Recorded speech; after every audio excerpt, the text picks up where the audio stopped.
Well, how long have we waited for this day? Here we are with our fifth book? Next book is a way to say right on, because we know they're always working on something, and it's probably, other than my kitchen crew, it's probably the most creative group that we have at People Plus. Fair? Nicely said, Gladys? Yeah. Anyway, this group, I think more than any other, the Right On group is probably just very representative of what People Plus is and what People Plus should be. So we're going to do some reading this afternoon. We're going to do some celebrating this afternoon, and please welcome all of our fine writers. Thank you.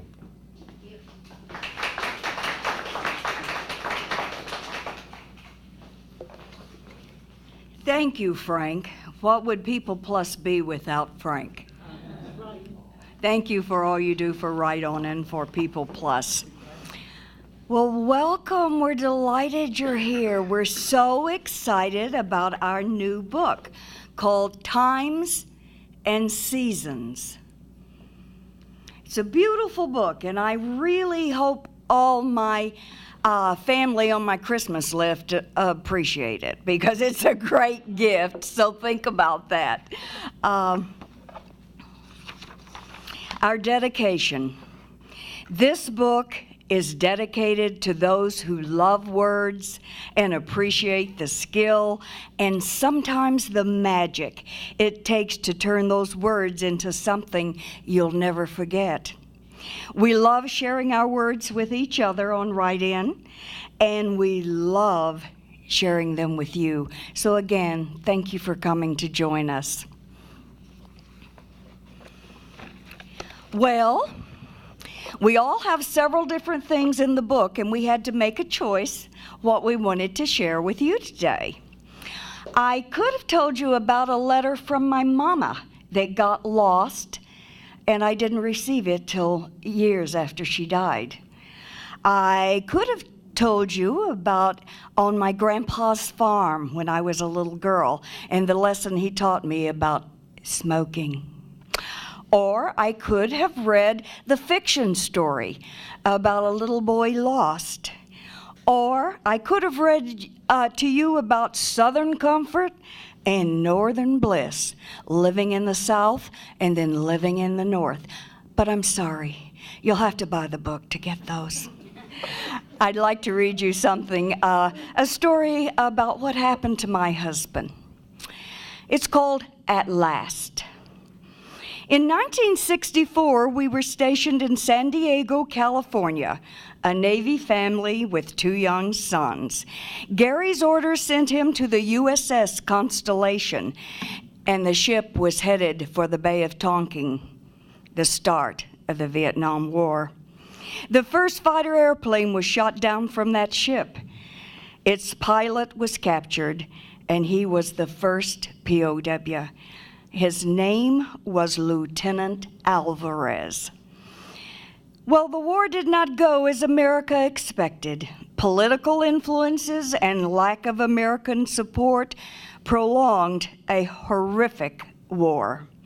58,220 soldiers died, and many others were left mentally and physically impaired.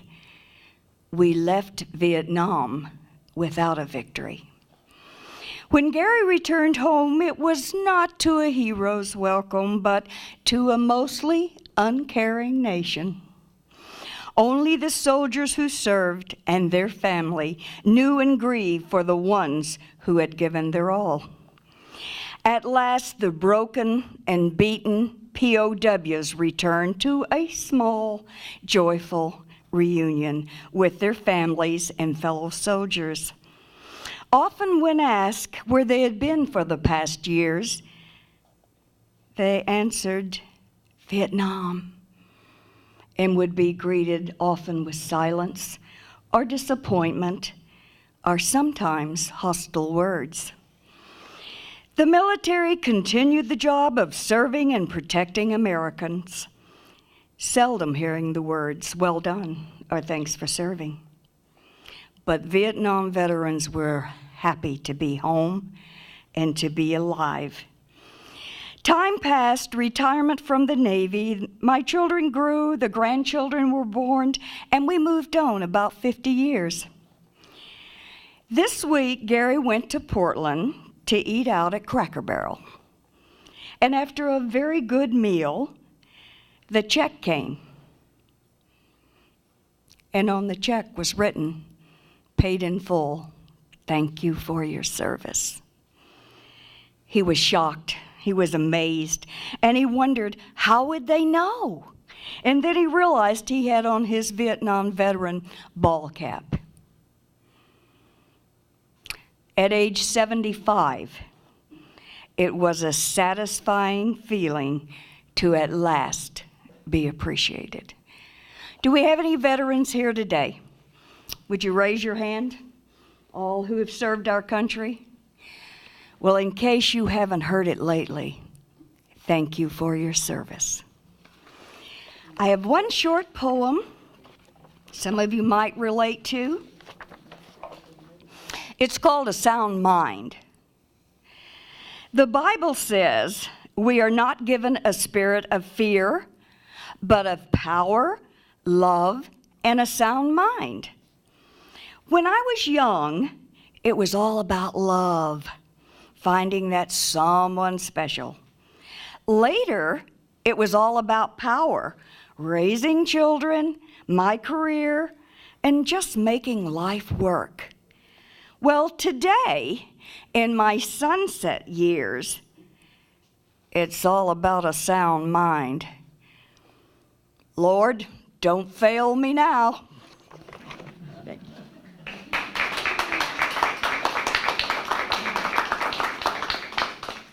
I'm Dottie Moody. My first poem is Right On.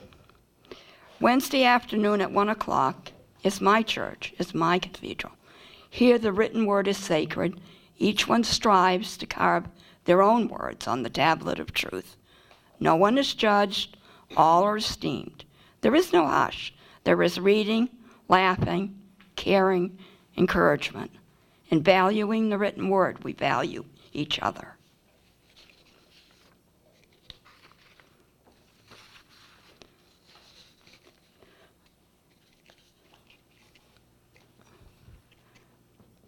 My poem, He's Beautiful, is dedicated to Stanley Kunitz, who was still writing poetry and still gardening after he was 90 years old. I want to live to be as old as he. Look at this picture. No more worries about beauty or handsomeness. All you see is age. Over 90 is my goal, with mind intact and slow motion possible.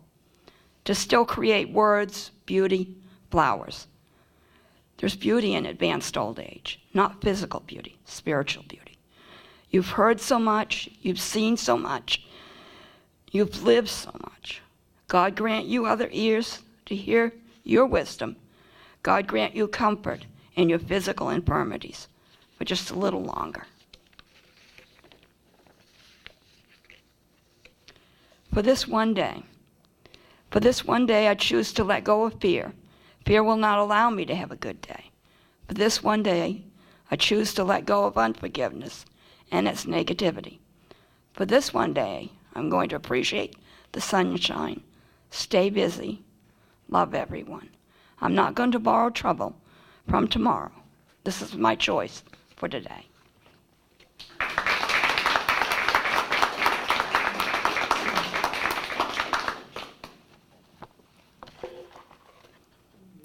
I am Charlotte Hart, and I will read Back to Boston, May 2013. It is about the Boston Marathon.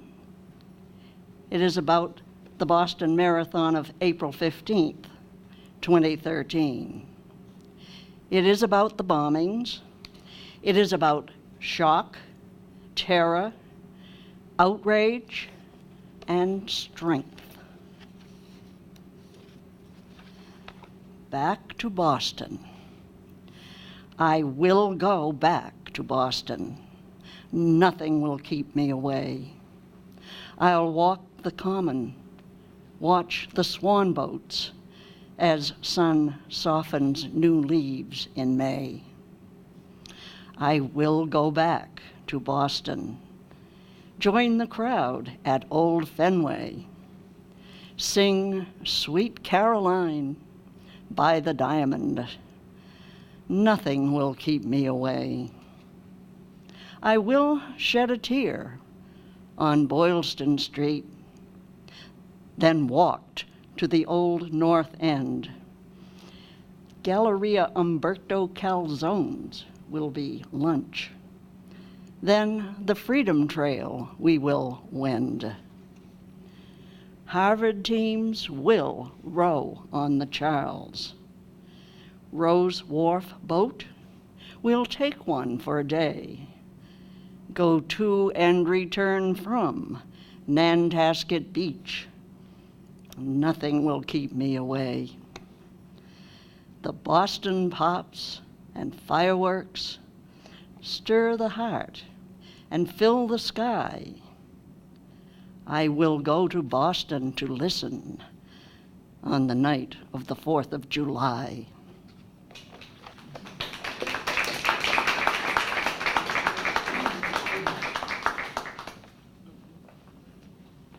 Hello, everyone. My name is Ruth Boring, and welcome. The story I'm about to read to you appears in the book that we just published, but it's in a longer version. And this one I just cut, and this is what you've got. The name of it is Together. Suzanne had had a busy day. The position of assistant manager of a Singer sewing shop in a small town in Vermont had been exhausting all week. Shortly, she would marry her Tom. They had purchased a condo and now needed to furnish it. Money was needed to do this. Tonight, she would not go directly home. She had made an appointment for 6 o'clock. She hurried to her car and drove off in the direction to her meeting. She felt a twinge of anxiety and hoped all would go well. An ad in the paper had jumped right out at her. A sewing teacher was wanted. The hours were wonderful and only twice a week. The words that had caused the anxiety were that the teacher was needed at the Women's Correctional Center. Shortly, her destination was reached, and a tall brick building loomed up in front of her. She told the guard at the gate of her appointment, and he opened the gate, and she drove in. A guard met her inside, inspected her purse, and escorted her down a long hall. He knocked on a door. A voice inside replied, and Suzanne entered the room. A small woman with a kind face motioned that she be seated. Questions were asked, and she was hired quickly. The interview had gone well, and now she had a week to worry about what she had agreed to. Soon Tuesday rolled around, and it was time to start her new adventure. The women filed into the room, and Suzanne observed them carefully. There were 10 of them, and they ranged in age from around 18 to perhaps 50.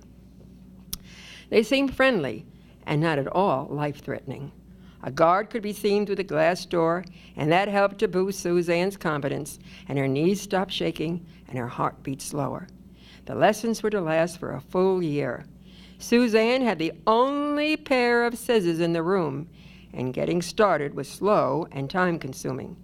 She became a devoted teacher, and her pupils grew to admire her and respect her. She earned the money and bought the luxuries that would have been unaffordable. Driving home from work 4 years later, Suzanne stopped at the local A&P for a few groceries. She collected the items on her list, and when she had reached 10, she stopped.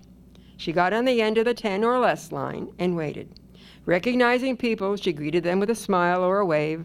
Her minister's wife was 2 ahead of her, and behind her now stood her mother's neighbor.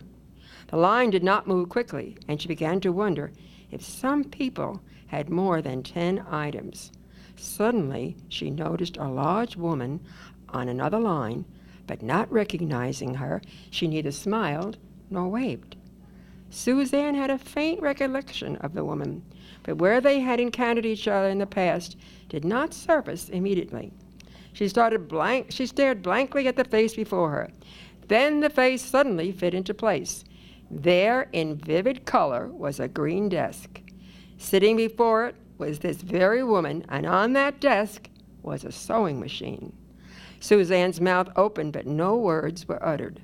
Her eyes opened wide and stared in horror as everyone else heard up and down the checkouts, "Suzanne, Suzanne, don't you remember me? We were in prison together."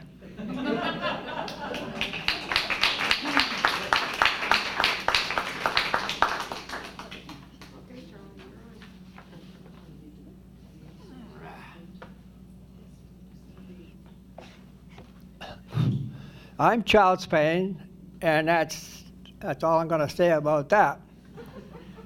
The title of my piece is Torpedo. Our ship is SOPA 23.1, with a fourth striper in command of a nest of tin cans and some DEs. Right now, we are buoyed in Great Sound on a break from scouting the Wolf, a loner U-boat. Then the PA comes on and informs all hands that a storm is coming and we are in its path. The wind is at 7 on the Beaufort scale now and is expected to hit full gale or a 10 on Beaufort. The PA comes alive and gives an all hands message. Now hear this. All hands, not on special sea detail, will go below the main deck. We will leave the area and head out to sea. Fine with me. Soon I hear the rumble and clatter as the anchor chain rattles back into the chain locker. The ship's horn gives a whoop, whoop, whoop, and a long blast, and we are underway. We are beginning to get some heavy swells now as we near St. George Light. Now it is dark, and the ship's screw is doing its juddering, or dipping deep, stern down, then the bow down, da-da-da-da, and I am in my rack now and drowsing. Suddenly, a GI can comes loose from a stanchion and bounces around. Then comes to a loud crash from the chief's dining quarters behind the bulkhead next to our berth. Old P.P. Payne has been dreaming of the wolf pack.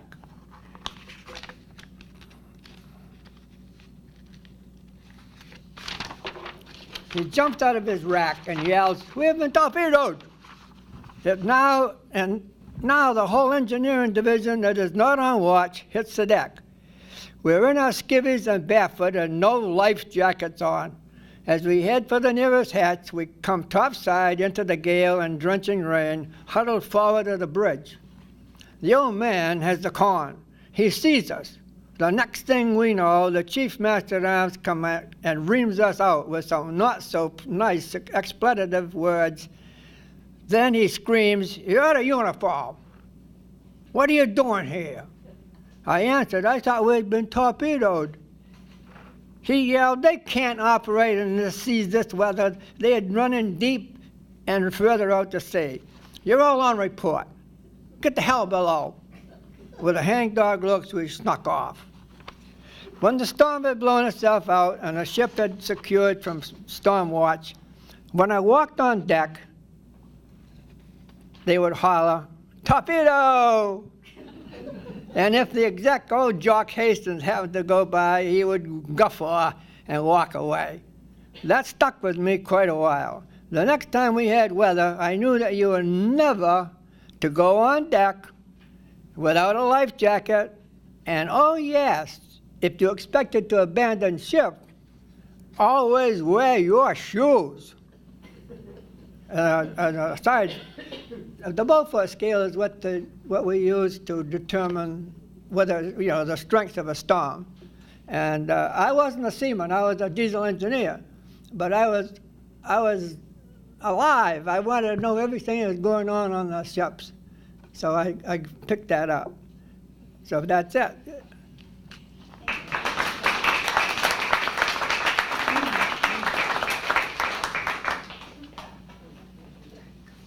Thank you, Charles.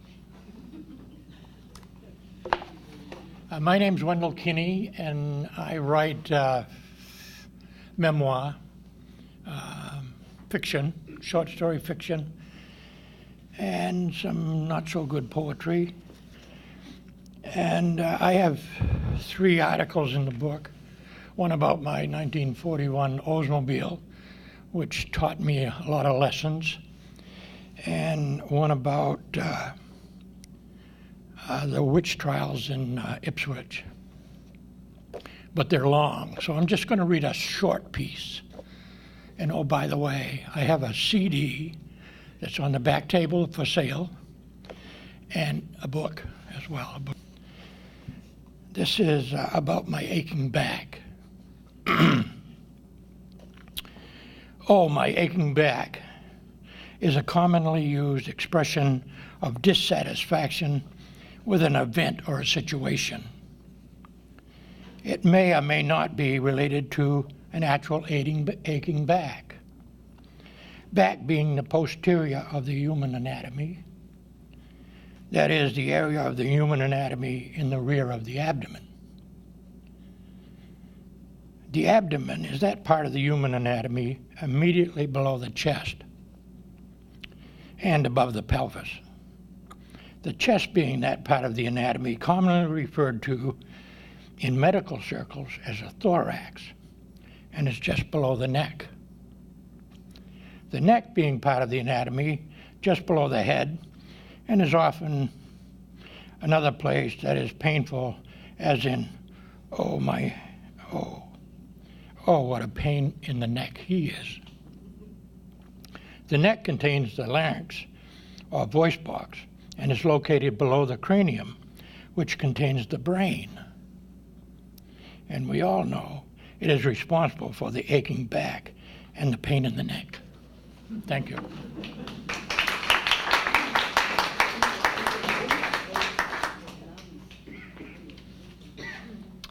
Hi, I'm Gladys Abel.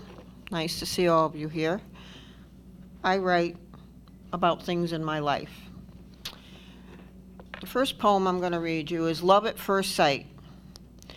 Do I believe in love at first sight? It happened to me one magical night. I entered a party and smiles were exchanged, and all of a sudden I felt a bit strange. My heart was beating like a snare drum, and my stomach had jitters, and my legs were all numb. I searched for him as he graciously mingled, too shy to approach, having just become single. The evening was ending without having met. Chances were gone was my first bet. To my surprise, a second chance came along. He asked me to dance to a slow, easy song. I never did notice that very first night that he never did let me out of his sight. This one is a tribute to an aunt by marriage who did wonders for me, and if I put my glasses on, I can see better. It's Loving Memories of Aunt Ethel. A guardian angel now in heaven, I still feel your presence. Whenever I needed to bend your ear, you listened, then shared what I needed to hear, helping me to always see life as it is or how it could be. Never judging, just offering advice, a soft shoulder to lean on, oh so nice. An aunt by marriage, my closest friend, you spoke truthfully till the end, telling me exactly what was on your mind, not always what I wanted to find. Yet never an angry word we shared, honesty and fairness not to be compared. You will always be in my heart, in the sky, the brightest part. When I close my eyes, I see your face. At quiet times, I feel your grace. So many times you eased my strife, and still today you influence my life. Every day I'm so thankful to have had you as my guardian angel. Heartfelt thanks with all my love, first on earth and now above. And this other one is, it's called The Nest, and as I go up and down the road all the time, I see this, and it just kind of struck me. My eyes were drawn to the sky as a bird, toting a branch larger than he, appeared above me. The bird's image against the cloudless sky, gliding with superlative wingspan, was a magnificent sight. He dipped back and forth with the wind, determined not to lose his treasure. This reoccurring sight continued for days until his nest was completed, resting upon a plank between two power poles. The nest was majestic compared to the size of the bird. Day after day, he sat on the pole or the lines, letting neither rain nor wind direct his watch over his nest. In time, eggs hatched, and mother bird appeared, sitting at the edge of the nest, feeding her babies while father continued his watch. This family continues to return every year, in spite of their home being destroyed several times by storms. To me, this is a wonder of nature.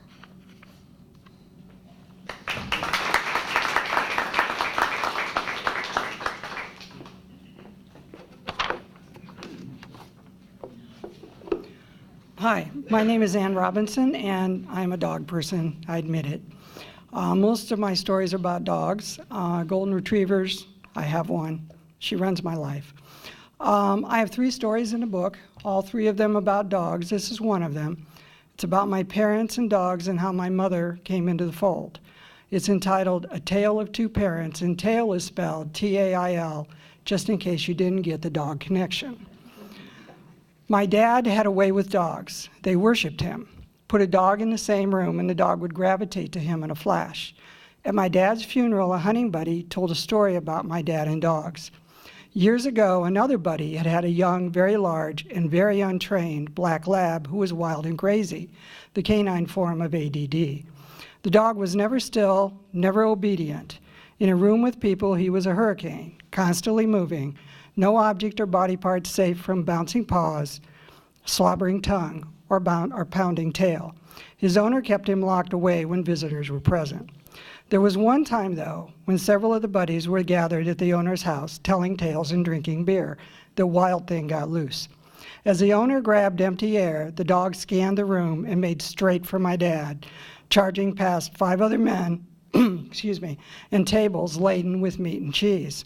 He jumped in my dad's lap and sat there calmly looking out at everybody, saying, as if to say, pay attention, this is how it's supposed to be. Dogs would always find my dad. My mother, not so much.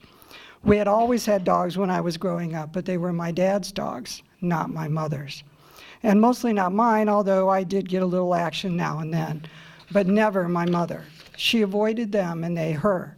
She was busy raising me, teaching English, grading papers, cleaning house, cooking. There was just no time for dogs. Once after I had left home, she expressed her frustration with my dad and his dogs. They weren't people after all. Molly, his German short-hair pointer, was about to have pups, and my dad had spent the entire night in the basement with her. My mother could not believe it. Do you know what your father did? I will never understand him. It's a dog, for Pete's sake. I did not let on that I understood. And then my dad died. They had retired to Corpus Christi, Texas by then, and lived out on Padre Island when it was still remote and sparsely populated. Katie, my dad's last dog, was getting old, and so we suggested to my mother that she consider getting a puppy. I had a golden retriever, and she decided she was willing to look at a litter, but not convinced she wanted one. There was a good breeder in Houston from whom I'd gotten my dog, and she happened to have a litter ready to go. So we drove to Houston. There were 2 pups left, and when my mother saw them, it was over. An army could not have kept her from those pups. She instantly bonded with the pup she picked up, and of course it was her dog. My dad was not there, and no one else was in the house. Years later, when Sam the dog was getting older, she brought up that previous conversation and confessed that she now completely understood my dad and his dogs.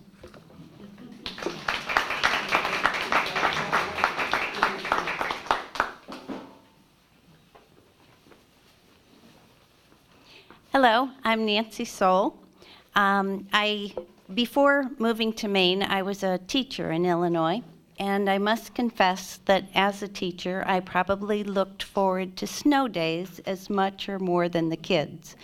There's something wonderful about the anticipation of a day where you can stay home and do absolutely nothing and no one cares. Last winter, when big snows were predicted, I found that I began thinking about snow days again, and my feelings were much the same as they had been earlier when I was teaching. And so I wrote this about snow days. Glasses. Yeah. They say a blizzard is coming. We'll have a snow day for sure. It doesn't matter if you're 6 or 60, there's something exciting about a snow day. There's plenty of warning. Weathermen have talked about this arrival for days. There's that rush to get to the grocery store along with everyone else getting milk and toilet paper. You fill your car with gas and you wait. Like a kid, you scan the skies. The day is here. What a great excuse to stay home, safe and warm. It's a cookie baking day, a watch old movies day, maybe a mid-afternoon nap day. It's a snow day. Here it comes. It's soft and white, and the world is suddenly quiet and still. And then it's gone. The plows are out and the roads are clear. The sound of snowblowers fill the air. Where should we go? What should we do? Life is moving again. But wasn't it pretty? Wasn't it nice? A snow day just for you to slow down and enjoy. Thank you.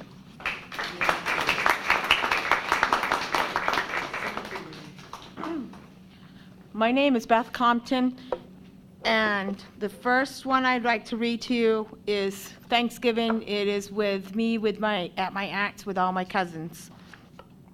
Time for turkey, pumpkin pies, chocolate cream pies, and all the fixings. So good in the tummies, full, yum, yum, yum.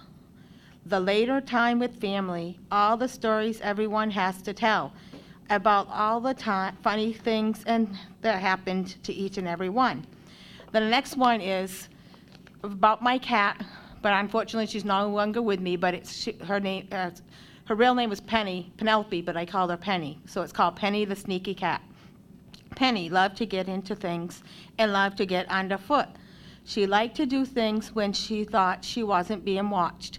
Penny, I see you. If you think that I'm not looking, you're wrong. You love to be sneaky, don't you? And you love getting into trouble. You're such a crazy and funny cat, and it's hard telling what you're going to do. You enjoy getting into things that you shouldn't. You know, no matter how many times you do the things you do, I love you anyway. And then the next one I'd like to read is called Dark Stormy Night. I like that one. I wrote this one because I love Halloween. It was a dark, stormy night. It was a dreary night. The wind was howling. The branches on the trees were going snap, snap, crackle, pop. The leaves were falling everywhere. The lights were out all over. There were things going bang, crash. Things were flying everywhere. There was a loud scream, yelling, help, help, help. Then you heard nothing, only the howling of the wind. And the last one I'd like to read is called The Moonlit Night. I wrote this because I looked outside one night and I loved looking at the nice bright moon. It was a bright moonlit night, the shining so bright, the stars glistening in the sky. What a beautiful sight. It was such a lovely night.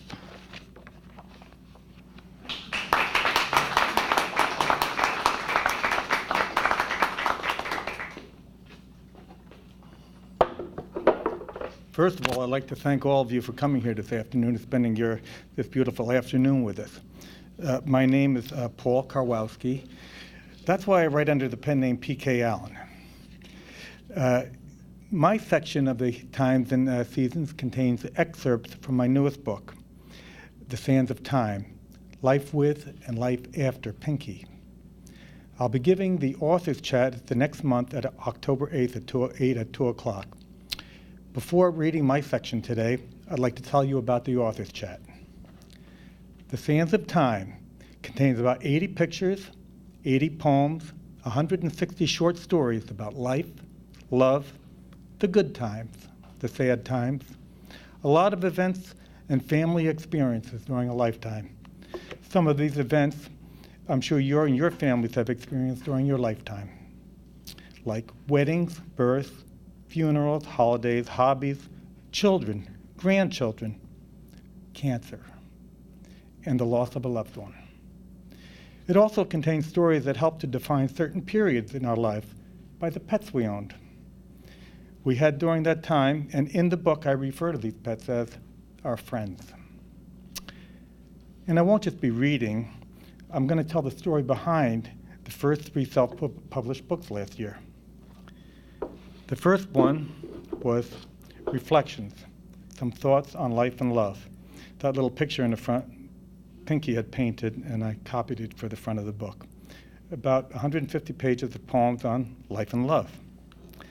The second one is A Journey. I'll take you on a journey through space into the universe and tell you about some of the wonders of the universe. And the third one is called Impressions, from an ordinary person of famous people I've never met. People like Cher, Kevin, Hillary. Now, I only know one Hillary. I don't know about you. Liz, Madonna, and from Maine, Stephen and Margaret. To find out who they are, you'll have to come.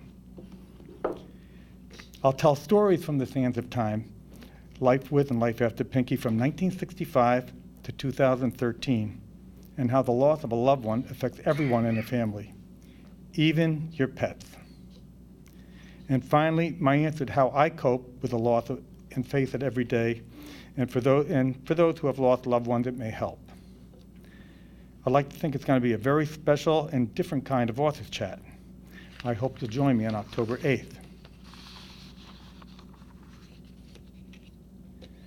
And now, back to my reading. Oh, the author's chat will also have videos. It'll have some songs and some music videos. And now back to today's reading, and it's from a chapter in the book that I call Letters. Now, I'm not going to tell you the story behind the letter. You can read that for yourself if you purchase the book.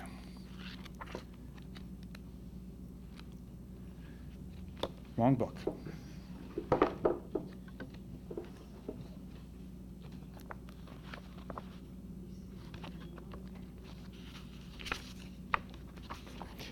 Dear Margaret, by now you probably have received your polio inoculation and know that all your fears were for naught. You know that worrying about how much it was going to hurt was much worse than the momentary prick. I'm glad that you were perfectly willing to accept your mother's decision as to what was best for you, and if not already, sometime soon you will know that how right she was. Sincerely, Jonas E. Salk, MD. I'll have that here in a frame along with the 3-cent stamped envelope back from 1956. In closing the author's chat today, I'd like to remind you that many of the authors of Times and Seasons are here. We all have our little patches on. If you buy the book and you see the patch, you can have them autograph the book for you. And remember, the proceeds will go to People Plus. There is also a selection of other books available. Our book is $14.95. Frankly speaking, it's $16.95, but if you buy them both together, it's $25.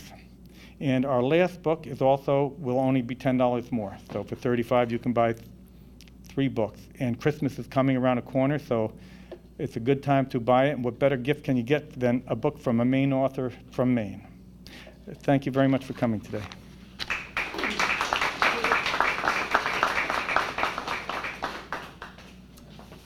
Our last speaker, Patty Sparks, unfortunately is not here because she has a very bad cold. So she asked me to read her what she would have read today. She has a lot of poetry at the very, very end of our book, and she's a wonderful poet. She loves haiku. And in fact, I taught her how to write haiku. And so I remember that day with just counting syllables. Haiku is 3 syllables and 5 syllables on the second line, no, 7 syllables on the second line, and then 5 syllables on the third line. So it's 5, 7, 5. Those are the magic numbers. And you can become the most wonderful poet by just, memorizing those numbers and counting syllables. When you leave today, you'll be looking at the trees and the birds and the grass and whatever, and just making poems, galore. But the poems that she asked me to read, 2 are very short, and 1 is a little longer. They're all beautiful. And they end our book, and that's very important. First poem that I'd like to read is called At Dawn. And I wonder if she asked me to read this one because I kind of fit in there. Well, we'll see. The poem says, "Old eyes gaze seaward. She rises and combs her hair, a woman alone." That's it, 3 lines. Old eyes gaze seaward, 5 syllables. She rises and combs her hair, 7 syllables. And the third line, a woman alone, is 5 syllables. So that was one. And another one she wanted me to read was Maine Nor'easter. Seas rage, winds pummel, shorelines of granite and pine. It's snow falls on snow. And the third one, I'd just like to read you one line from the introduction of the book, because this is why this poem ends the book. The introduction says, "Lastly, clever haiku and other poems provide pleasing visual and comforting word pictures to end our book. The covers close, leaving lovely thoughts of a perfect summer day in Maine." And this is Patty's poem. Oh, I can just find it.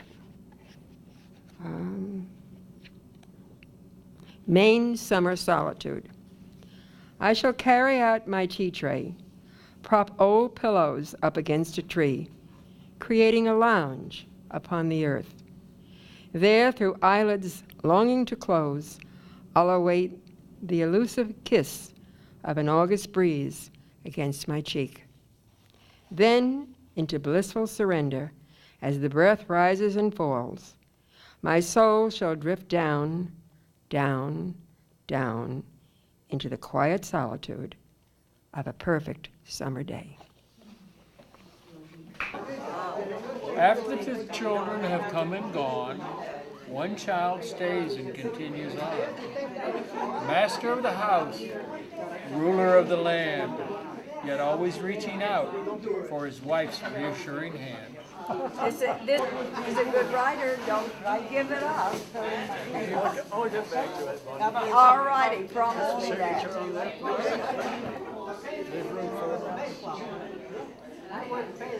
Yeah, without him, I tell you, this book would have been very hard to get out. He went out of his way to make it perfect. And you edit it, and you edit it, and you edit it, and there's still a little few things. But take it. It spells something. It spells enjoy.